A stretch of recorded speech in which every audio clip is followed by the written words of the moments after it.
What's up, everybody? It's your boy Shane, and I'm here to show you, like and subscribe. Just kidding. Yeah, off to a great start. Okay, so pretty much I've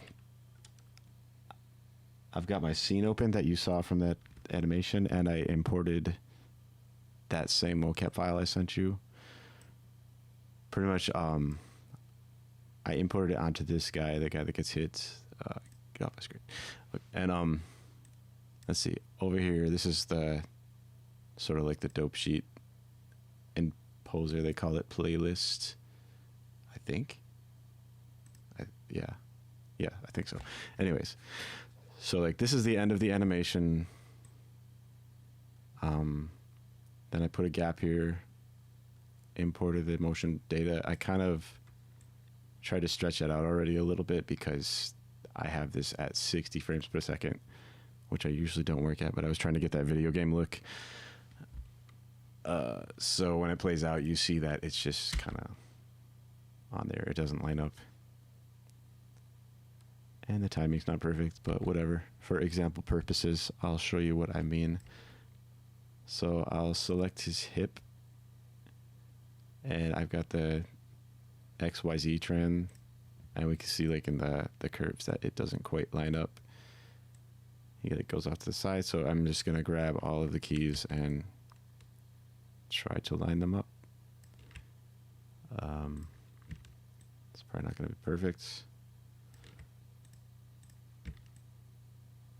It's just pretty much to get the start of that animation, like the hip on the start of that animation, to be like the same position roughly of where the previous animation was. It looks like it, like the rotation's not great,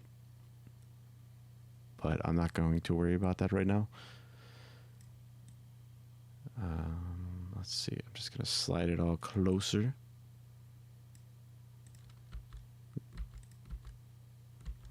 And all right, well, I'm going to mess with the camera and see what happens. So like in Poser, the type of curves are color-coded on the keyframe. Like if it's linear, it's tan, orange, yellowish, light dirt, coffee stain color. I don't know. So I'm just going to make a little linear. And yeah, I'm tired and I don't know what I'm saying. But let's see what happens. I'm just going to mess around with this. I've got everything squished into one screen. Usually I have like these windows like off and like off to the side on the second monitor. Oh, great. I messed up. Okay, there we go. Right.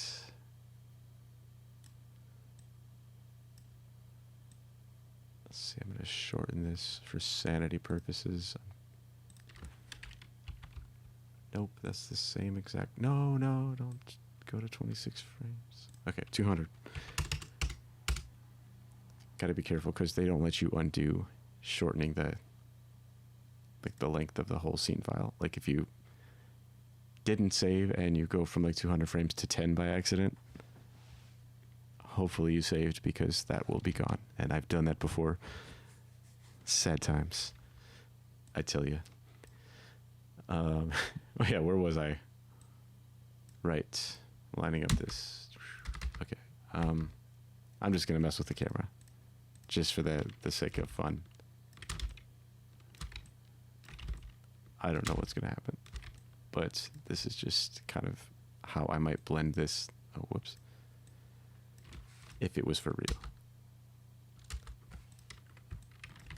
Maybe.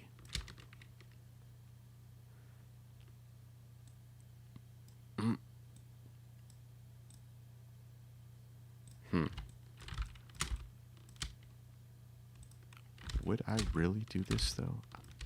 So now I don't know. I'm overthinking it.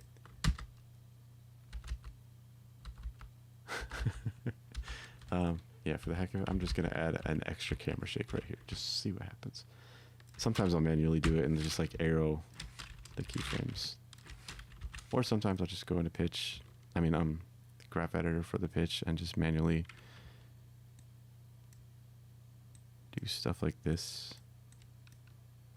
Sometimes I'll just duplicate it, move things around. I make these dots a little too little sometimes. Oh wait, I forget this is at 60 frames per second, so doing one frame changes is going to look a bit too fast, so I should probably spread that out. Guess I could just delete keys. Whoop. Sure.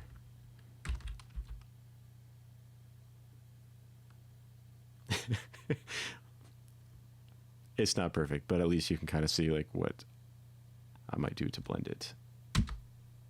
So that's just splicing in that mocap data with the previous animation I had. And also, if you want to see what things look like, it's just a crappy ring I kind of roughly based on Virtua Fighter's ring. All this stuff is just... Oh, that's a fog box. See, this is another tool I kind of learned from Monty how to make. It's sort of like a... It's kind of hard to see here. Oh my goodness, what's going on? Basically a box with lots of duplicate boxes that are mostly transparent. It's all one object still, but the material is... It's like 95% transparent, so each layer, depending on what objects might be between each cube in this object, like it fades out a little more, so it's kind of like creates a fake fog, as you see here. So it's kind of neat. Usually in action, you're not really going to notice what it actually is. But yeah, just kind of neat tricks. Neat tricks. Neat tricks. Okay.